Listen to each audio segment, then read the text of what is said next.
ISO 31000 risk management guideline. And I'm going to cover today is what is risk management, what needs to be done to establish risk management framework, its relationship with the few of the standards 9001 and 22301, and how risk events like COVID-19 impact on risk management framework. I am talking about going to talk about. Risk management, if you see, there are various frameworks available as of now. So ISO has released a framework 31000 and has revised it in 2018. And similarly, COSO 2017 has released another version. Now, COSO is a organization based out of US, and basically it consists of 5 professional accounting organizations which have framed the enterprise risk management. Basic difference between COSO and 31000 is the approach. So COSO focus more onto has divided the approach on two parts. One is strategy level focus, and second is operation level focus of this. Whereas in 31000 we focus more into internal and external environment issues. There is another standard available, Casualty Actuarial Society, US, has released a framework which is called Enterprise Risk Management Framework. Here the approach is that risks has been divided into 4 categories: hazard, financial, operational, right? So under these categories, you have to look at various categories of risk which can impact the organization and its processes. There is another framework available, which is Risk Insurance Society Risk Maturity Model, and this is also very close to CAS model. As you can see, this society is more focused on insurance. So focus is more on those kind of risks which are applicable to um, um, you can say the service industry rather than manufacturing. So banking industry has another framework called Basel. Basel is Pillar 2 talks about enterprise risk management. So I haven't put that because Basel is a much more thing. It talks about liquidity related risks and other things, or capitalization related risk also. So enterprise risk management is a Pillar 2. So Basel is based on three pillars. So Pillar 2 is relevant for enterprise risk management. Risk management, if you ask me, risk needs to be integrated into all decision making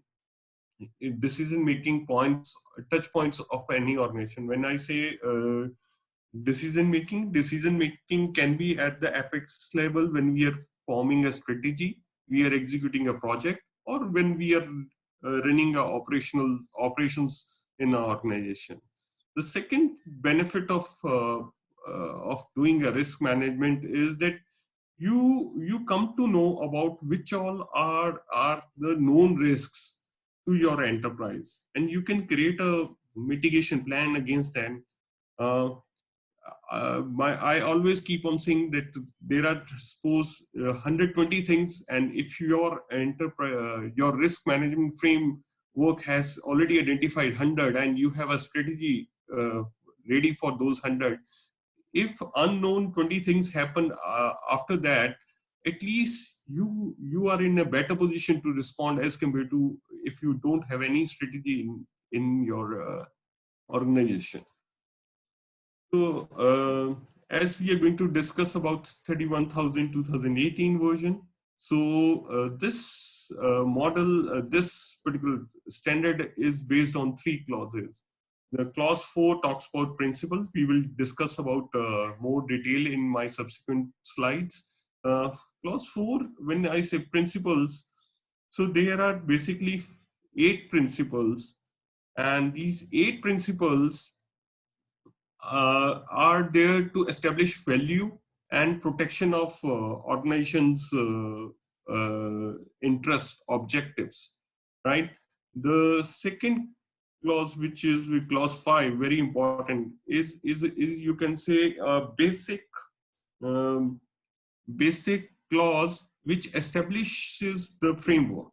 And there are 6 guiding principles, guiding areas which focuses, we have to focus on framework during framework. The leadership and commitment is the first, integration, design, implementation, evaluation, and improvements. Then clause 6, which is actual execution of that, whatever you have done in clause 4 and 5, is a process how we are going to run risk management process in our organization. So we are going to discuss about these 3 clauses in detail. uh, Before that, let's discuss about some important key definitions of risk management. Most of you know about risk.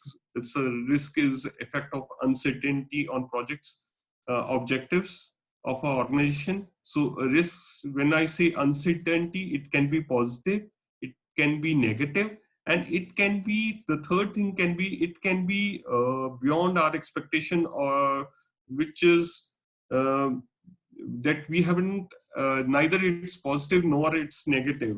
This is unexpected, right? The second important uh, uh, thing, term which we keep on discussing is about risk management.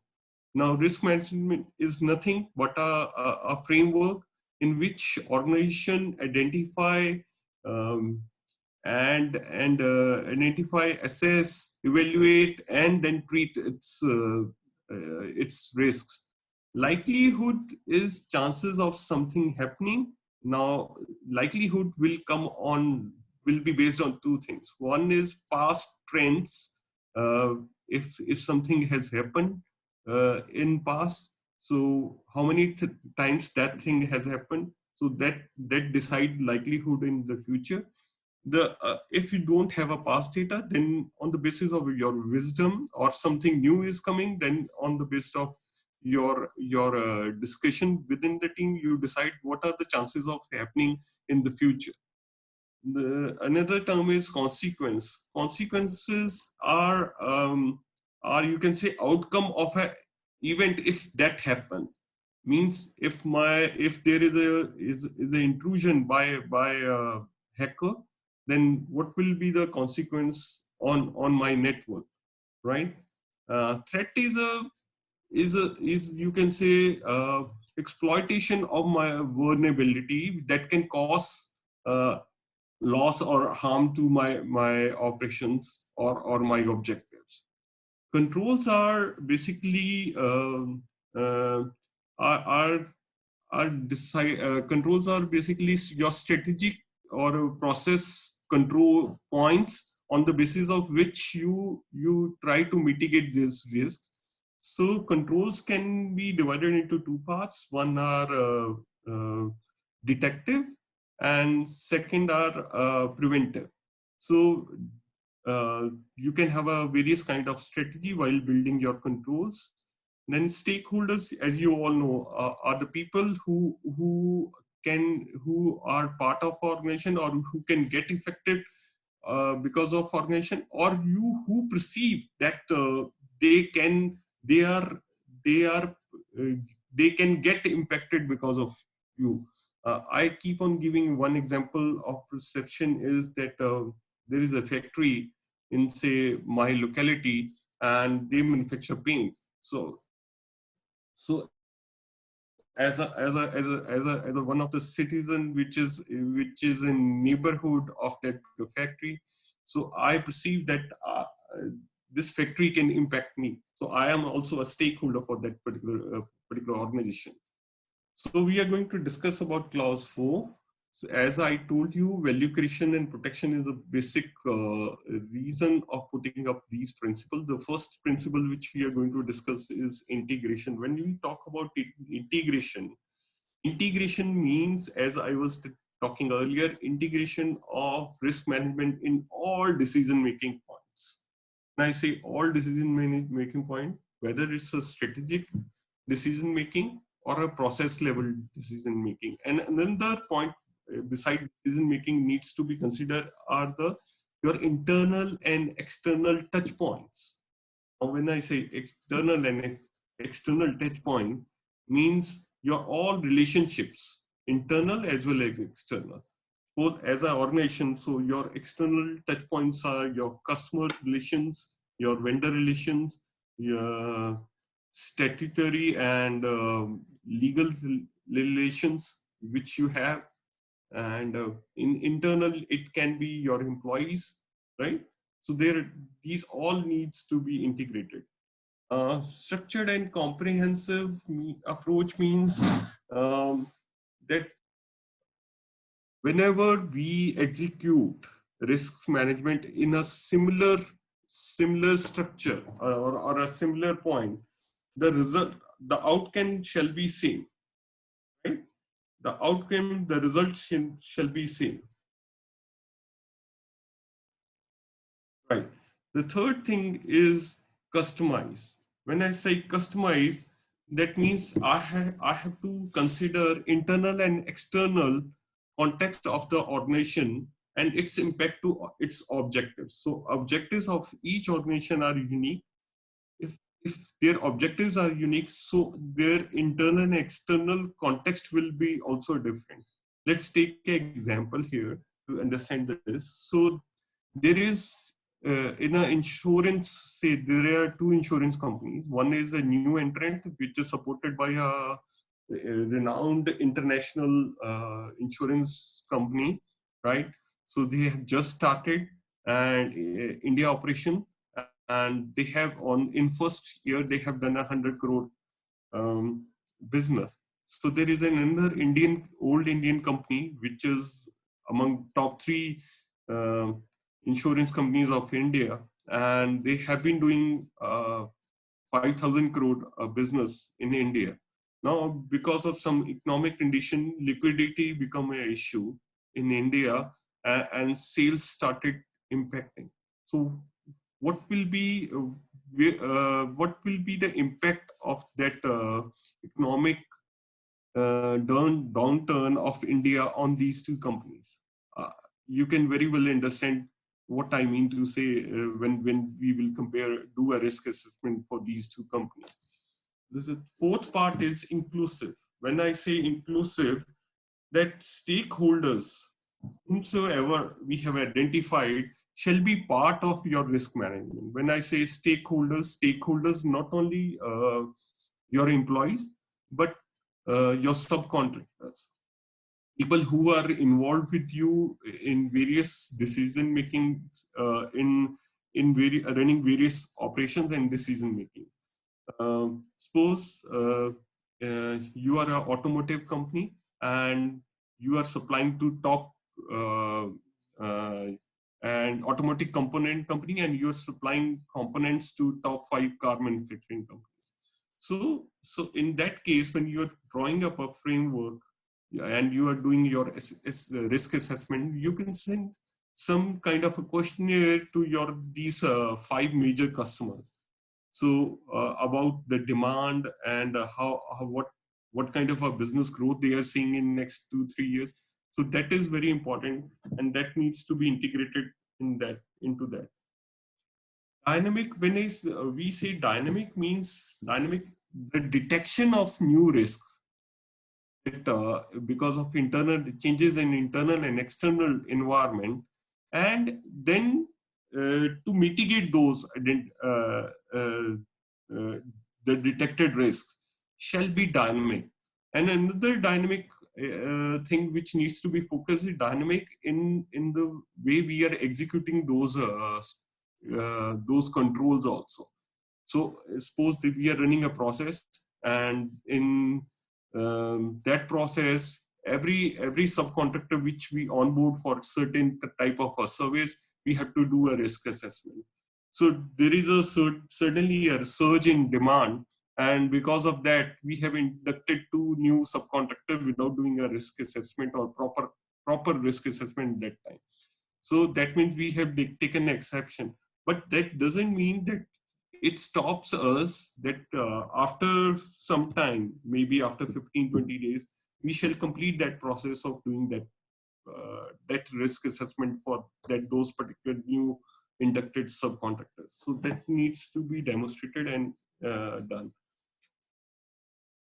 Best available information is that input shall come from all the data and wisdom and inputs from your all stakeholders. When I say data means wherever decision making has been done or KPIs have of all those processes, wherever we haven't been able to achieve results against those KPIs, surely shall be discussed and included in a risk management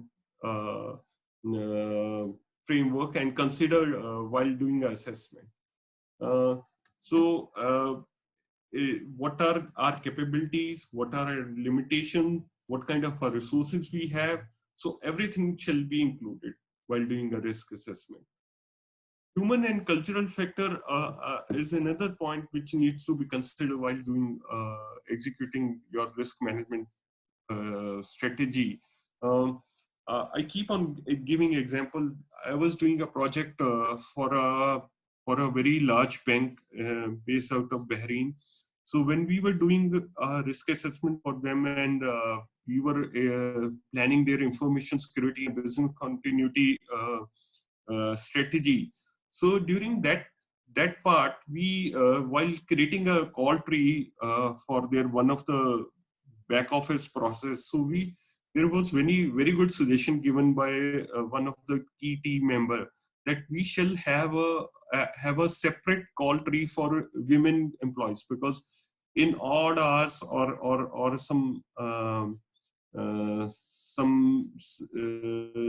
odd hours, it may some female employees may not like that male employee inform them about certain decision because of some restriction.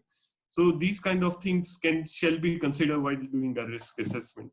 And last but not least is risk management shall be continually improved and through learning and experience. When I say learning, not only learning from your internal organization framework, but from external also, like learning how other people have been doing. So you have to keep those channels open.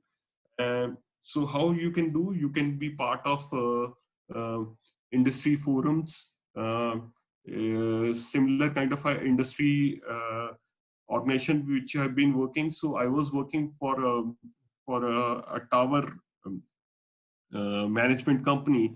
So I came to know that they have a consortium of all 7-8 operators of India, and lot of inputs came when we were executing a project with them, because they were around third largest or fourth largest company in India. So a lot of wisdom came from top 2 companies when we went to them for taking inputs related to especially statutory risk which we were assessing at that point of our time. The clause 5, as I was telling, is the core is leadership and commitment, and then we have these 5 other very important aspects of this framework. So when we say leadership, how leadership commitment is done, it's very similar to your 9001 framework, where you have to release a policy.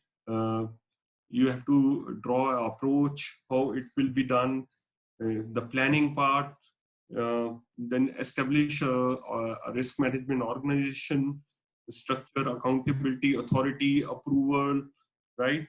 And risk management criterias, value of communicating these at various channels, when we say communication channels, not only internal, even external.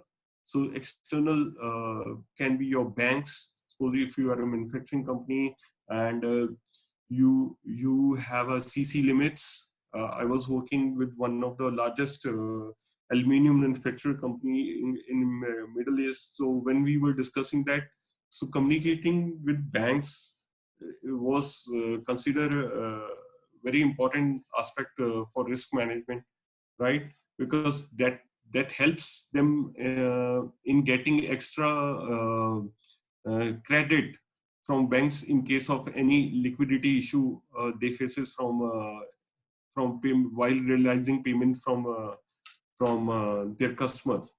So these kind of things can be considered. Uh, so first thing is integration. As we were discussing in principles also, integration here in framework is that it shall be part of your processes, right? And your projects, your objectives. That is very important. So how when we are doing a risk assessment. So during process audit, you can see whether risk assessment has been integral part of that process. Another example is when we do a inspection of a product while before sending it to a customer is very much example that have integrated a risk management into a process of that particular organization.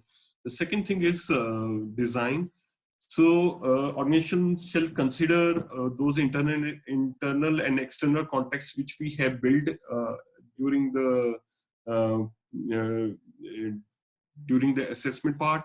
Uh, so assigning organizational roles and responsibilities, accountabilities, allocation of resources required to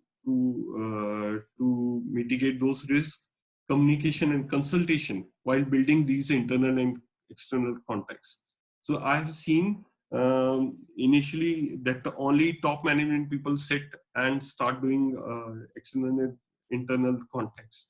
Um, but the good point, the more practical and more day-to-day things or things which have a very deeper impact uh, has always come from people who are managing the lines, or you can say who are at the bottom of the organization. So involving people from various level is very important when you're doing a context building.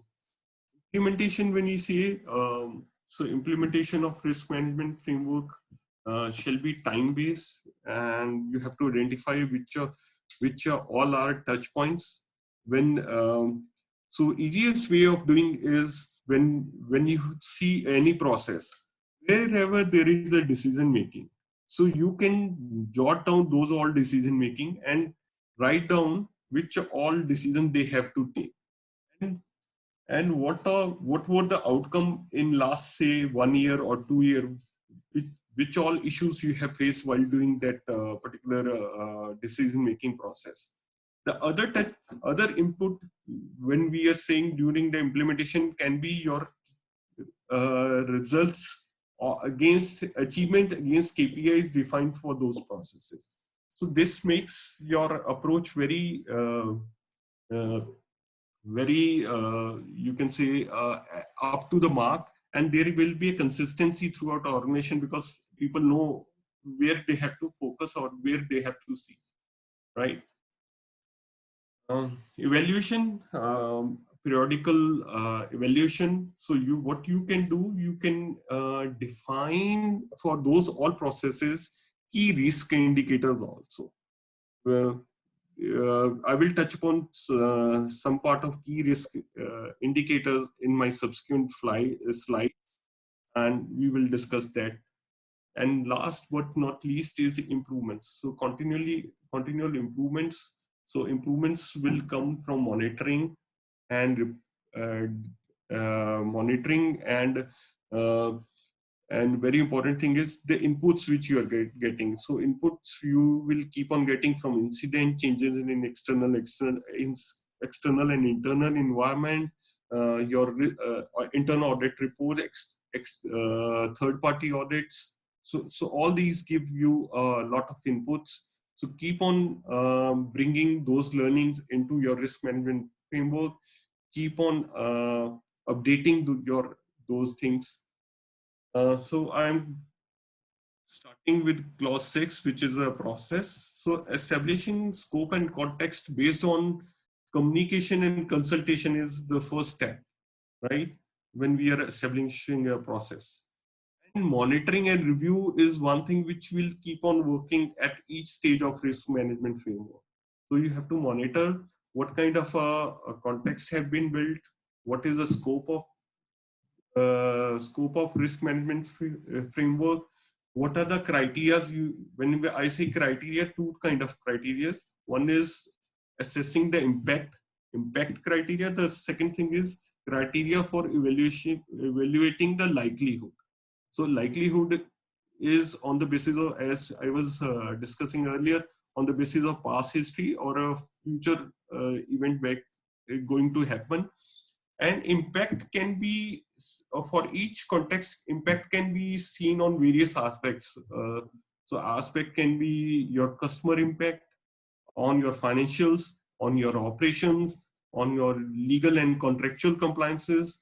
So there are, like, banks includes liquidity. So can be various aspects which can be included while doing criteria for any risk.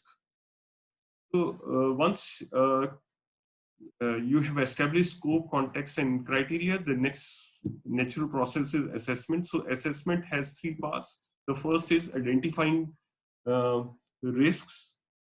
When I say identify risks, so risk identification is identifying the risk event to those objectives and to those issues, those opportunities which we have defined in 6.3, right? Next step is analyzing those particular risk events. So analysis will be based on the impact. Impact can, as I was telling you, can be assessed on various aspects. Impact on customers, on impact on operational efficiency, impact on liquidity, impact on my employees. So various aspects can be used, right? Um, then the next, on base of impact and likelihood, so you will define a threshold. Beyond that threshold, whatever things have been left out will be evaluated whether you require a separate strategy to execute those executor controls, additional controls to mitigate those risks. So risk treatment plan is nothing but putting up additional controls. So treatment can have four kind of a strategy: um, tolerate, terminate, um, uh, treat, and transfer. So I will discuss about this in my subsequent slide. And last but not least is recording and reporting. So have to keep on recording the results of against those risk treatment plan, against that new changes happening in internal and external context, and reporting it to various level within the organization.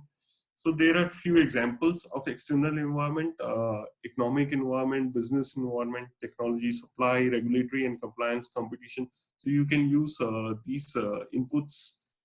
So internal environment can be product development, approval, launch, internal process and process flow, business continuity, communication, outsourcing, customer support service, people, knowledge, legal and contractual, brand and value. And interested parties can be customers, employees, regulators, community, management, societies. There are a few examples I have put up to you. So this is one example where initially what we will do, we will do an external and internal environment issue. We will identify them. We will identify them the impacted interested party and their expectations. On basis of that, impact scoring will be done on organization objectives, which can be customer, operational, financial, legal, and compliance. Once you have done that, determine your current level of controls and determine what are the probability of occurrence on based of past data and future likelihood. Once that is done, you will get a risk score that is multiplier of impact score and probability score, right? And on the basis of that, you can form a strategy. Whether you want to terminate that risk means you can get rid of that thing. Suppose there is an old server where data has been lying for last 10 years. So you can see you can dispose of that particular server.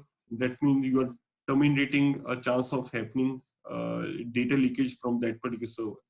Transfer means you buy a insurance or for protection of that asset. So you're transferring your risk. Treat means you're putting up a new additional control to mitigate that particular risk. Tolerate is that you don't have a kind of resources or you don't have a control over that thing, that this thing can happen. Suppose there is a example is COVID-19. Now you don't have any control that this thing don't happen in your country or in your city. So you have to tolerate with this particular risk.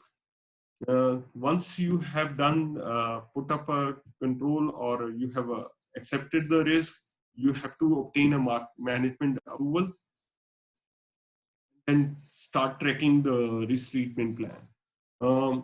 Look, this is very important slide where I'm going to tell you clause by clause how you can set up a risk management framework. So during the planning phase, I will explain this in PDC cycle. So establish an intended outcome of risk management framework. So what is your expectation as an organization from risk management framework? Once you then have done that, so you establish a risk management organization structure and what will be the scope of risk management. Like people decide that they will implement initially risk management for say a particular segment, like we were doing for NBFC. So they decided initially they will do this for retail credit business only. So you can decide that way what will be the scope. Another important aspect is to have a communication plan for stakeholders. So you have to define at each level what all things will be communicated. Then list of processes to be included in risk management framework based on a scope. So the first step will be your risk management process for organization level risks. So you will, this is done on the basis of internal and external issues and interest parties requirement. Once you have done that, assess risk against those identified issues and opportunities and interest party requirement. The second part of this process will be risk management process for process level risk. So you will do a gap analysis as I have explained you earlier. So you have to assess all the decision makings in each of the process and trends on your KPIs, trends of your KPIs. So these will be the two inputs. And on the basis of that, risk assessment will be done. And you will have a risk treatment plan based on output of risk assessment at organization level and at all process level. So this is a planning phase. The next plan phase is a do. So here the risk treatment plan execution will be done. So you have to define risk owners who will be responsible for mitigating those risks and implementation of those additional controls, and what all resources are required. You have to identify and budget those things and provide those resources to the teams. The third, in check, we will do a monitoring and evaluation and reporting of performance, both at risk management framework level and the process level. When I say framework level, how how this framework is effective. So you have to define KPIs for the framework, as well as process level means how my this treatment plan is getting implemented. You can conduct internal audits, management reviews to check the effectiveness of risk management framework. And the last thing is corrective action and improvements you can bring into a system. So this is a full-fledged risk management framework. Karthik will share this presentation with you. Because I have only 2-3 minutes, so I'm taking liberty that I will just touch upon points on this. You all know that there is a clause 6.33 and 5.41 which talks about external and internal context for under 31,000. So we have a parallel clause 4.1 in 9001 and 22,301. The only difference is like for 4.2, where it is saying understanding the need and expectation of interested parties, we don't have any clause which is directly talking about needs and expectation of interested parties in 31,000, but it is talking about external stakeholders relationship perception. So in a way, it is talking about needs and expectations of interested party. Then clause 6.4 talks about risk assessment, which is very much like 6.11, where we are saying that action to be addressed to risk and opportunities for QMS and BCMS. And 6.5, which is risk treatment, is nothing but 6.2, which is addressing actions identified in 6.1. Now, what will be the issues which shall be considered in a risk management risk register of our organization? I have given few examples. So health and safety, you can say identification of employee and visitor visiting offices and plants suffering from infectious diseases. So this is a new risk which you can add. Economic, you can, from external environment, you can say revenue loss because of long lockdown, because of pandemic. Another can be fluctuation in cost of critical material or service because of lockdown. So we have already seen that, especially in pharmaceutical companies, where there is an impact on their raw material. Then query can be cash flow challenge due to breakdown of sales and collection cycle, right? Supply chain, non-availability of raw material. I was helping one of my clients who are into pharmaceutical thing. So supply chain is a major issue for them. They have a certain raw material which is at port and in transit, and their facility in Uttarakhand is not able to get that because of this lockdown. So they have already stopped production in those that particular plant, and this drug is very critical. So they have approached central government and state government with a request that these in the raw materials shall be allowed. So they are putting up a strategy now. Another is the operational challenge because of physical distancing.